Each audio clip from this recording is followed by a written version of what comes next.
are Heather and Paul Christie. And for over 12 years, we've worked with executives and entrepreneurs to accelerate change in every aspect of their business. Because we are in the fastest paced business environment that anyone has ever seen before. So join us for the Evolve to Win show.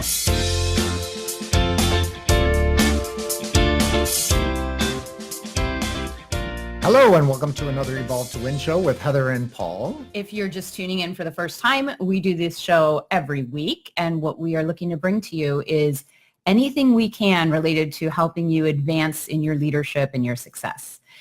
And today, Paul, what's our topic? It is all about, it's all about building those relationships in a culture when you first start a job. So a lot of times people get really nervous when they're starting a new job, whether you're in management or your direct report or whatever it is, employee. You can be a little nervous going into it, And so we want to give you a couple of tips on how you can start to fit in better with the culture, because every culture is different in every company. And assuming that you are out there right now and you're not a business owner or entrepreneur, but you're in an official position with an organization and you're looking to advance your career, I think this episode is going to be really valuable for you. We're going to share with you some real life experience with clients that we've worked with and really help you to understand that in order to advance your career, it's really, really important that you get focused and intentional on building those relationships and fitting into the culture, and not just focusing on how great your skills are, right? I know that there are a lot of people out there who are incredibly, incredibly highly skilled. You're so good at what you do, you don't even have to think about it anymore. So of course, it's really important to advance that you have a skill set that will allow you to advance. But let me just say that the number one reason that we find that people do not advance, even those who are very, very technically skilled, is because they have failed at some level to build the kind of relationships that they need to build. So let's talk a little bit. You mentioned culture and how to fit into culture. If someone has just been hired into a new position, what is the best way for them to get acclimated? Well, I just want to give you a quick statistic that I was looking up, and I found this website, CyberSearch, and they had posted on there that 89% of hiring failures are due to poor culture fit. 89%. Yeah. Wow. So about 9 out of 10 people, when there is a fail in hiring, it has to do with the fact that that person is not a good culture fit. Yeah.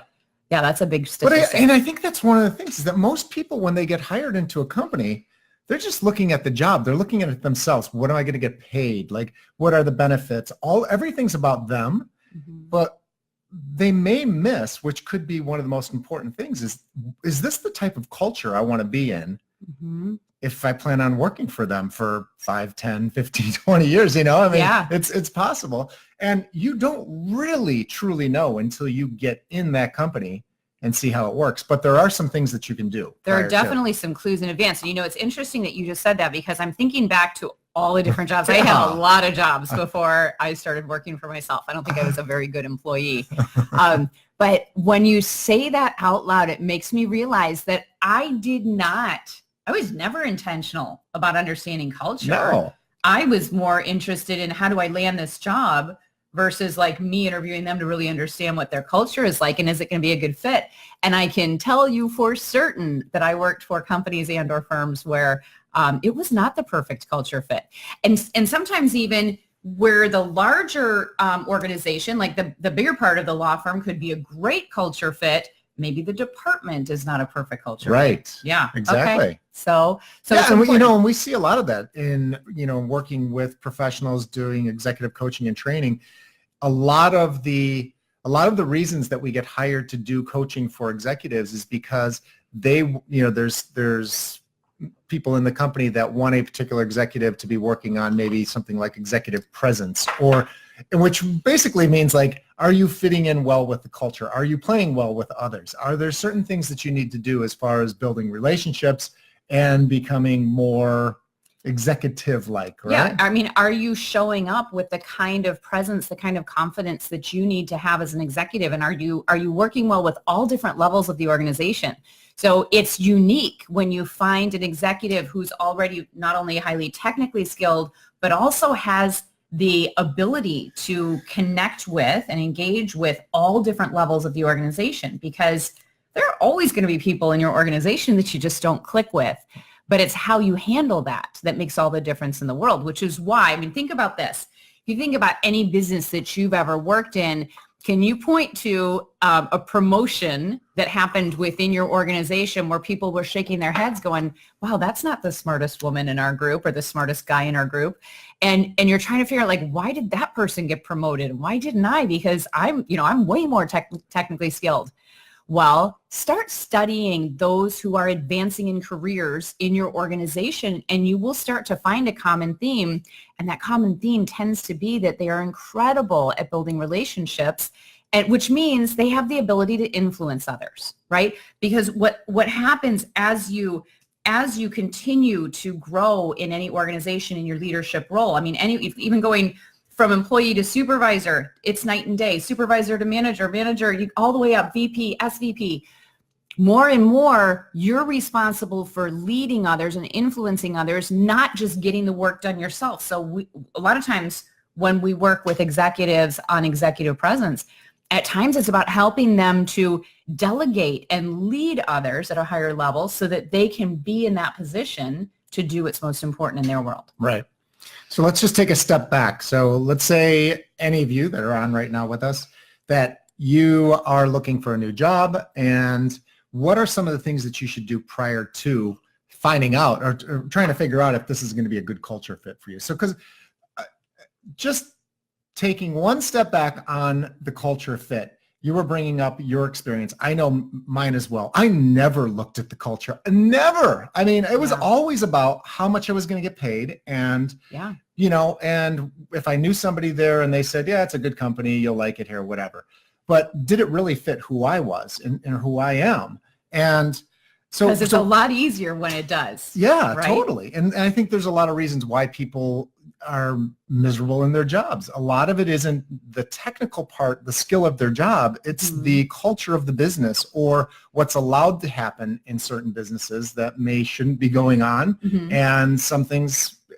So I want to just give you a couple of things. So one, when you're out looking for a job and you're looking at a company, definitely do your homework. There's so many different places now to do your homework. I mean, of course, you can go on LinkedIn, right?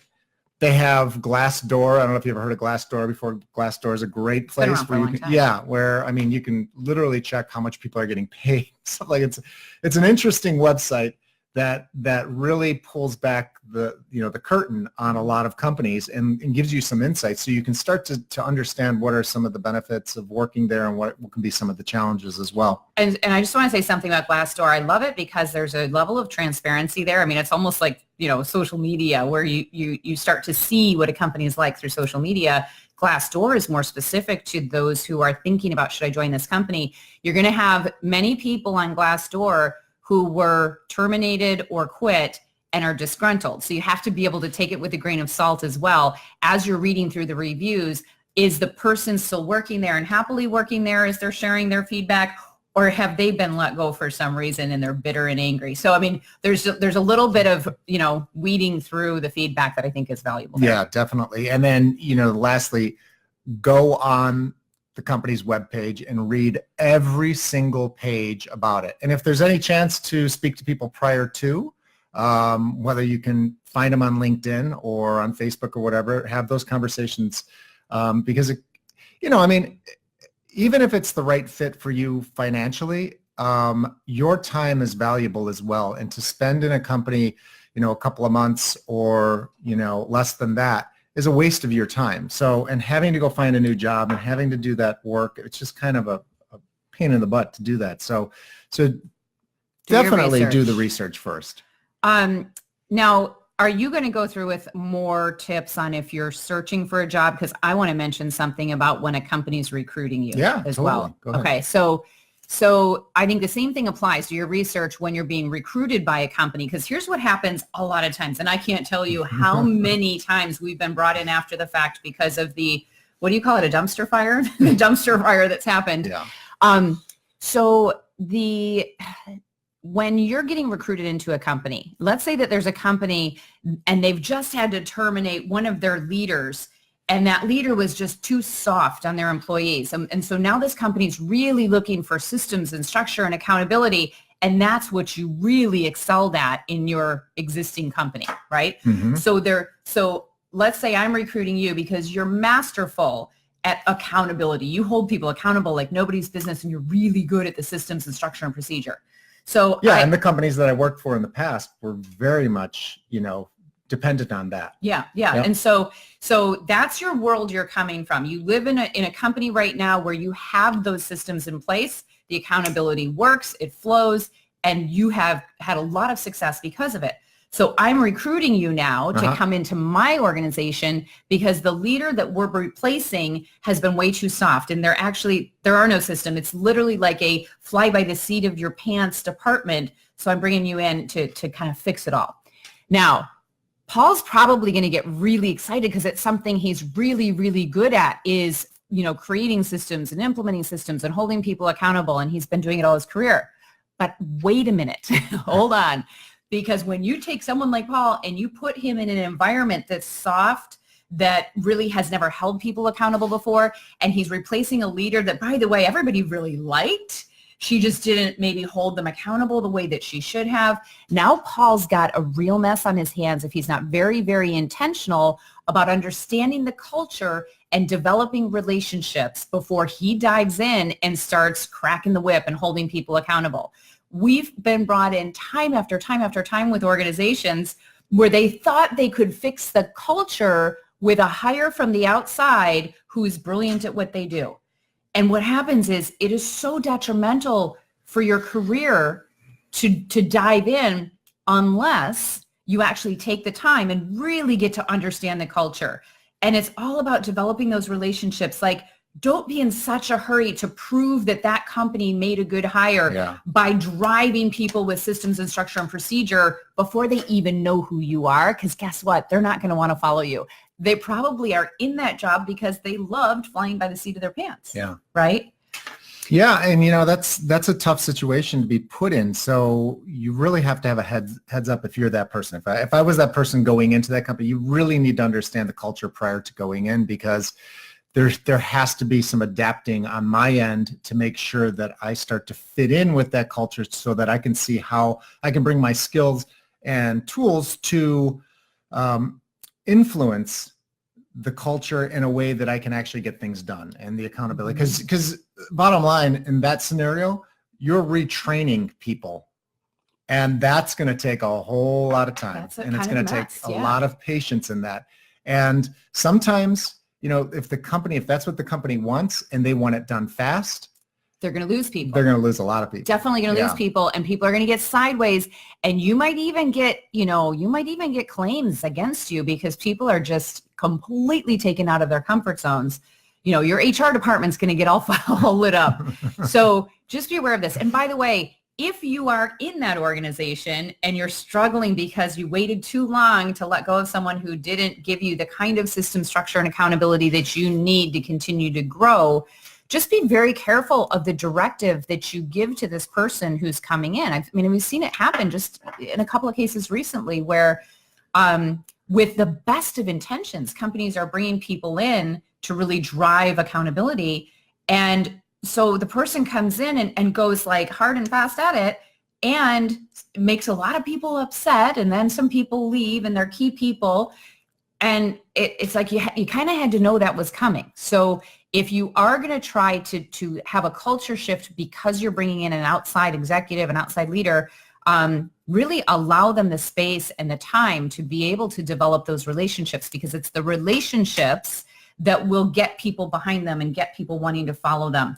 If they just start with the systems, trust me, there's nobody who's going to be jumping up and down to follow a new leader if there's no relationship. Right. There. And so our tip one was do your homework. So do the research first, go on LinkedIn, go on Glassdoor, read the web page, every page of it, talk to as many people as you can. The second one is just what we were talking about, more adapting, more being friendly and sociable and really fitting into the culture at first. Don't come in like a bull in a china shop and try and make the culture fit the way that you've been trained in your, whatever job you're coming from. So really fit in first, find out how you can influence people. And I think just understanding the culture and what you're dealing with is really a huge step. Yeah, like interview people, ask a lot of questions, find out what they like about the organization, find out what their biggest frustrations are.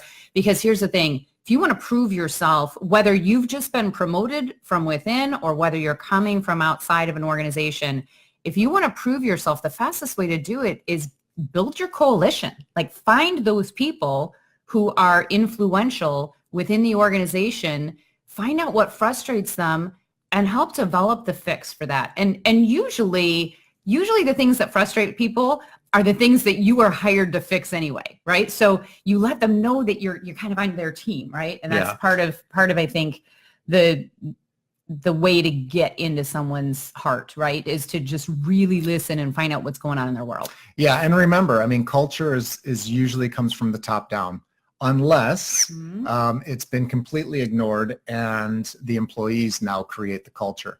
And both ways can be good or bad, just depending on, who the leader is or who the employees are. And by the way, I want to go back to something that I mentioned earlier. There are times where the company is actually known for having a great culture, right? There are times where you even see them written up in having won contest for best company to work for or whatever. Yeah. But just because you see that as, in terms of the company as a whole, there are times where certain departments, because of their leadership, have a culture that's different from the organization as a whole. So definitely continue to do your homework, not just on what's the word on the street for the company overall, but what's the word on the street in the department that I'm headed into. And sometimes, I know you're going to find this crazy, sometimes there's a stated culture and it's written on the website and it's like painted up in the right in the foyer when you walk in, right. They got the really, mission statement. They have it all going on. Yeah, it's all written up there. Don't take that at face value, because just because there's a stated culture on the website doesn't mean that the employees actually know what that is. So I would still continue to ask those questions. Yeah, and also just to kind of finish up on that, and I know Carrie had typed in, how do you recommend researching a company if their website is not up to date? Is Glassdoor the best way to go? Well, I love Glassdoor for researching a company, but the other thing you can do is do searches, even just Google searches, and go past page one and go into further pages. Look for any press releases that are out there. See if there's any media attention that the company has gotten. And I would look through, on LinkedIn, you're not going to find as much information. People are not as free with how they would talk about a company on LinkedIn as they might be on their personal Facebook page. So you can always find somebody on the LinkedIn page and see if you can find them on Facebook and see if that's public as well, and just find out if there's anything there. I mean, you can definitely do a lot of research these days that you could never do before. Yeah. I would find out too, by the way, what are the biggest clients of the company that you're looking for, and do a little research on them as well and see if you have any connections with people who are actually either clients or vendors of that company, because that's a great way to figure out what the reputation of an organization is. Yeah, and so just remember, I mean, the culture fit is so important to really save your time and effort in finding a new job, or if you're already in one and you're having challenges working within the culture, sometimes it's just not a good fit. And sometimes it's a costly mistake. Sometimes you just need to move. Right? Yeah, it's a costly mistake. If you're, especially, the higher you go in your career, if you end up making the leap and going to a company, you want to take longer for every step higher you go, right? Yeah. Because if you make that mistake and you're at a VP level, an executive VP, SVP level, we just had it happen with one of our other clients. Now, this guy will not only he'll land well because he's just that good, but he didn't realize until late that it was the wrong culture fit. So there was a lot of commotion, like a lot of turmoil within the organization with the new hire and getting up to speed and new policies and procedures only to be undone. So it hurt him, it hurt the organization. Got it. And so to finish up with this, we already covered the third point. So the first one was do your homework. The next point was be friendly, sociable, talk to people, find out who the influencers are, and just build those relationships. And then the third one is, just be engaged. That fitting into a culture in a new company, it can be a long-term process. So make sure you go to some of the functions that are available there. Go out to after work with people, get to know them. Even if you don't want to. Yeah, even if you don't want to. This is important. Yeah, and so go to those parties, go to conferences if they have them. So just stay engaged, and not just for the first week or the second week or the first 90 days. It may be 6 months, a year that you're really being engaged just to fit in as well as you can. Take people to lunch too. Yeah. And if you can take people to lunch, not just within your department, even cross-department, you're going to find a lot of great information if you start building those relationships cross-functionally as well. Yep. Well, thank you. We hope you enjoyed another Evolve to Win show with Heather and Paul, and we will see you next week. And if you haven't connected with us yet, you can go to heatherchristie.com, sign up for our leadership list where we provide lots of different resources for you. Great to be with you today. Have a good one.